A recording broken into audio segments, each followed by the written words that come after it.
You've set up your crowdfunding page, you've got a great story, you've shared it on Facebook, and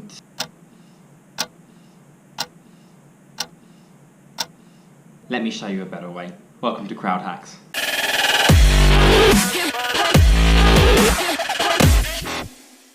Good afternoon, and welcome to the second episode of #CrowdHacks, the latest series from JustGiving that is full of insider tips and tricks to help you run a successful crowdfunding campaign online. My name's Sam, I'm Chief Crowd Hacker here at JustGiving. Over 1 million people are fundraising for their personal and social causes right now on justgiving.com/crowdfunding. So if you want to get started, what are you waiting for?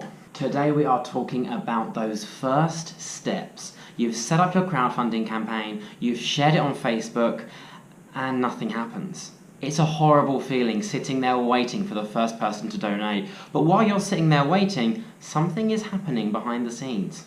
If you've shared your campaign page on social media, chances are people are looking at it, but they're clicking on your crowdfunding page and clicking off again before they've even donated. Why? Because people don't want to support a failing campaign. Think about it. If one of your friends, not like one of your best friends, but you know those kind of friends that you went to school with and you haven't seen them in ages but you still follow their lives on Facebook. Well, if one of those friends posted on Facebook with a new crowdfunding page, say raising money for his sister's wheelchair, would you click through and have a look at the Just Giving page? Chances are you probably would. But if there were no donations on the page, would you be the first to donate? And how much would you donate? Well, I went through the JustGiving crowdfunding database to run some numbers on this, and it turns out you probably wouldn't. And if you did donate, you'd probably only donate a few quid, because you only want to support a successful campaign. The psychology here is that people want to follow a successful group and follow a crowd.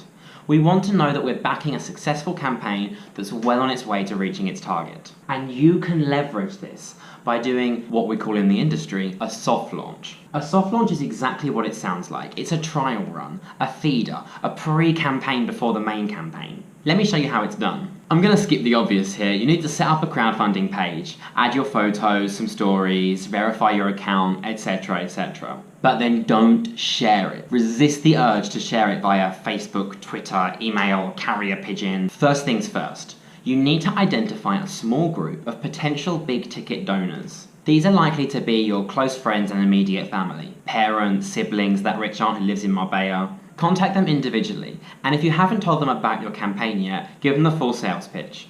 Then ask them politely if they'll head over to your page and give you a donation. A good way to get them to do this is to give them the honour of being the first ones to donate on your page. More importantly, ask them kindly if they'll make their donation amount public. When they donate through JustGiving, they'll have the option of making their donation anonymous.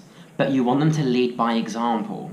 So ask them kindly if they'll keep their details public, including the amount they're donating.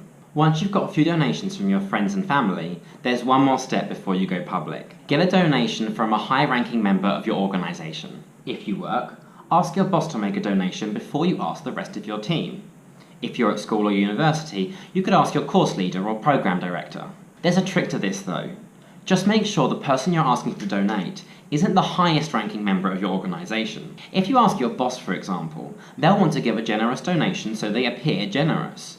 But when your boss's boss sees your boss's donation amount, they'll want to donate even more because they're higher up the food chain. So pick your soft launch donor wisely. Now that you've got support from your boss, your close friends, and your family, you're ready for the full launch. By this point, with your big ticket donors already on board, you should be around 10% of the way towards your target. Now you're ready. Share everywhere. No network should be left untouched.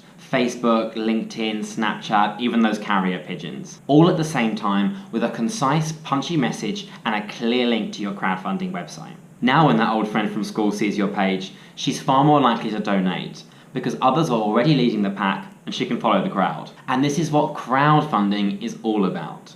Creating a crowd to grow naturally and go viral. Now that you've mastered the soft launch, make sure you hit the subscribe button so you don't miss the next episode of #CrowdHacks, where we'll be looking at one way to get people to donate more money that's super simple, super effective, yet often overlooked.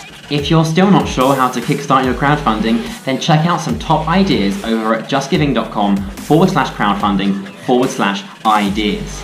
And to start crowdfunding today, head on over to justgiving.com/crowdfunding and click Get Started. That's all for this episode, guys. Thanks for watching and see you next time.